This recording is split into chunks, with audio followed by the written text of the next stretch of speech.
Software companies may be leaving serious money on the table. You could potentially recover 10 to 15% of qualified software development wages at the federal level. And when you include the strong state R&D tax credits, that number could climb as high as 25 to 35%. So if your company spends $1 million on qualified software development, that could mean $100,000 to $150,000 federally and potentially $250,000 to $350,000 when federal and state credits are combined. That is not a tax footnote. That is runway. That is cash flow. That is real money hiding in your engineering org. But here's the catch. The IRS does not just hand you a check because you say, "We build software." That would be nice. Unfortunately, trust me, we code is not an audit defense. You have to prove what qualified, why it qualified, who worked on it, and how the dollars tie back to eligible R&D activity. That is where most of the companies either leave money on the table or worse, claim credits they cannot defend later. I'm Taylor Meadows with CodeROI, the software platform that helps companies turn software development into tax savings, EBITDA lift, and audit-ready financial data. Today, we're talking about one of the most misunderstood and underused tax benefits in software, R&D tax credits. And no, this is not just for scientists and lab coats mixing mysterious blue liquids in beakers. Software development can qualify too. Why? Because software is almost always iterative. Most companies do not start building software already knowing every technical decision, every architectural choice, every integration issue, every performance issue, or exactly how the final product is going to work. That would be lovely, but software does not usually work like a vending machine. You do not insert requirements, press B7, and receive a perfectly functioning product. Software development usually involves uncertainty, testing, debugging, iteration, redesign, experimentation, and plenty of "why is this broken?" moments. And that is why software can qualify for R&D tax credits. These credits can be a powerful source of non-dilutive funding, meaning you may be able to recover meaningful cash value from engineering work your team is already doing without giving up equity. No new investor, no additional dilution, no awkward board meeting where everyone suddenly discovers the cap table got just a little bit more crowded. And this can apply to both types of software you sell to customers and software you build internally to run your own business. Now, the IRS does have rules around this. At a high level, qualifying R&D generally has to pass what's called the Four-Part Test. First, the work needs to be tied to a new or improved business component. That could be a product, a process, a technique, an invention, a formula, or software. Second, the work needs to be technological in nature. For software, that usually means computer science, engineering, architecture, performance, scalability, security, automation, or similar technical work. Third, there needs to be technical uncertainty. In plain English, you are not just doing routine work. You are trying to figure something out. How to build it, whether it could work, how to improve it, or what design would actually solve the problem. And fourth, there needs to be a process of experimentation. That means your team evaluated alternatives, tested approaches, debugged, iterated, and worked through technical unknowns. So put simply, were you building or improving software? Was the work technical? Was there uncertainty? And did your team experiment to solve it? If yes, you may be in R&D tax credit territory. Welcome to the land of tax savings. Population? Hopefully you. But here's the part most companies miss. There are really two steps to doing this correctly. Step one, is the project eligible? Was the software project trying to solve a technical problem? Was there uncertainty? Was there experimentation? Was it tied to new or improved functionality, performance, reliability, quality, scalability, security, or a capability?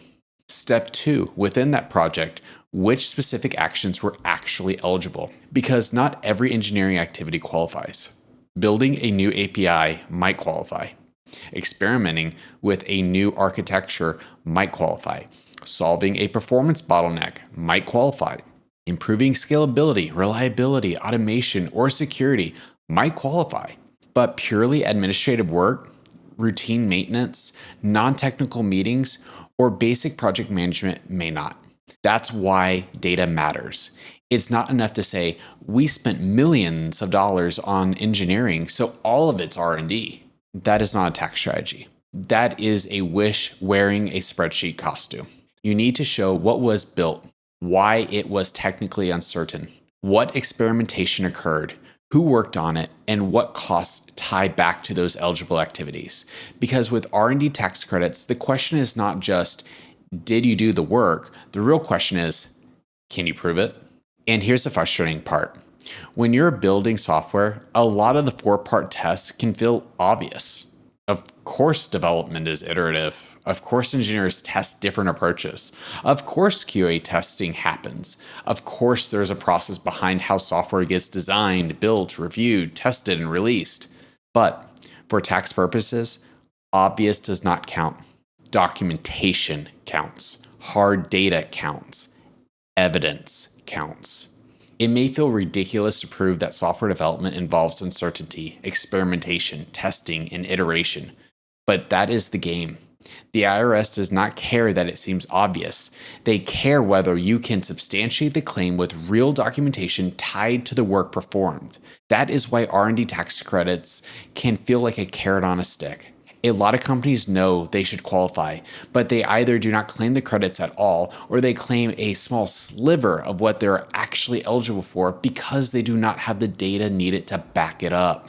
Think of documentation as the toll booth. The tax credits may be waiting on the other side, but you still have to pay the toll with evidence. That is where CodeROI comes in. CodeROI helps identify which software projects are eligible, which engineering actions inside those projects are eligible, and then automates the data collection, processing, documentation, and final numbers needed for the tax return. And the best part, you don't have to become a tax expert to benefit from the tax rules. You install the CodeROI app, which takes roughly about 15 minutes, then it runs passively in the background.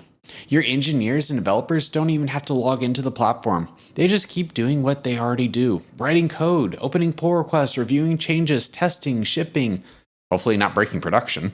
CodeROI automatically collects the necessary data from the software development lifecycle, processes it, identifies eligible activity, and provides your CPA with final numbers needed to report the incentives on the tax return at the end of the year.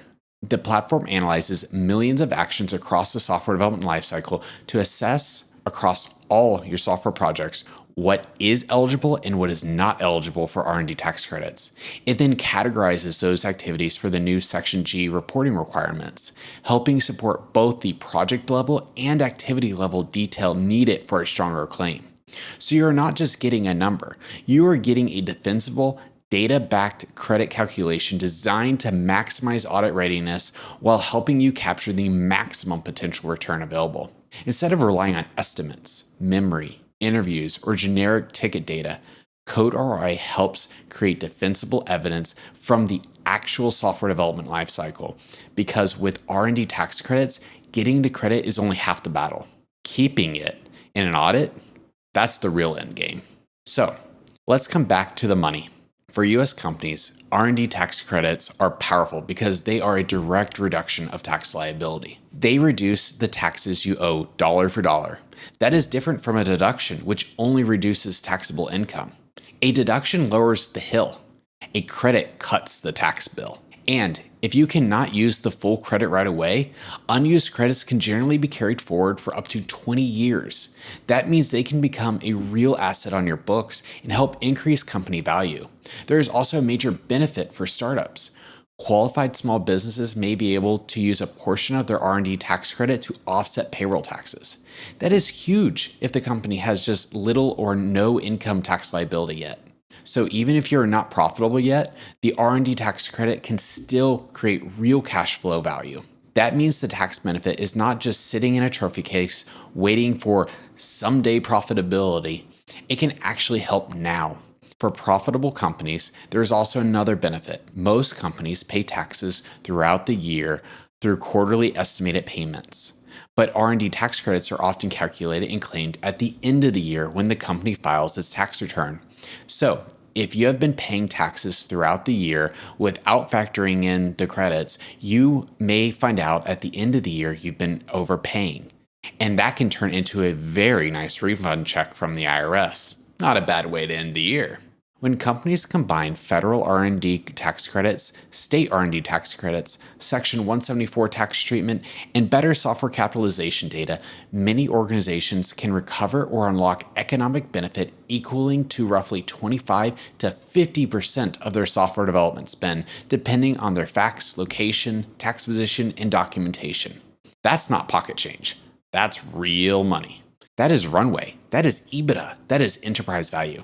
That is money your engineering team may already be creating, but your finance team may not be capturing. But here is the warning. Do not treat R&D tax credits like free money with no strings attached. This is not monopoly money. This is tax money. If you claim credits and you cannot substantiate them later, you may have to pay the money back, plus interest and penalties. And the scary part is that the audit may happen years later. There are firms out there that will help companies claim these massive credits, take their fee, and disappear. Then 5 years later, when the IRS or a state taxing authority asks for support, the company is left holding the bag. And that bag can be very expensive. Even with reputable CPA firms, liability may be limited to the cost of the engagement. So if the claim falls apart later, the risk is still mostly yours. That is why defensible data matters. You need more than a spreadsheet. You need evidence. You need project level support. You need activity level support. You need a clean connection between the engineering work performed and the tax benefit claimed. In other words, you do not just need a bigger credit, you need a stronger credit. Because the best tax credit is not the biggest number someone can come up with. It is the biggest number you can actually defend. The other thing that makes CodeROI different is the pricing model.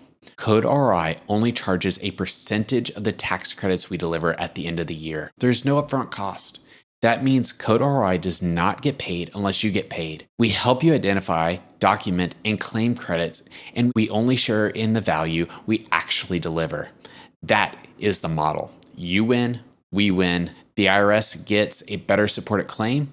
Everybody gets a cleaner paper trail, and nobody has to manually reconstruct a year of engineering work from memory, stale Jira tickets, and a very tired spreadsheet.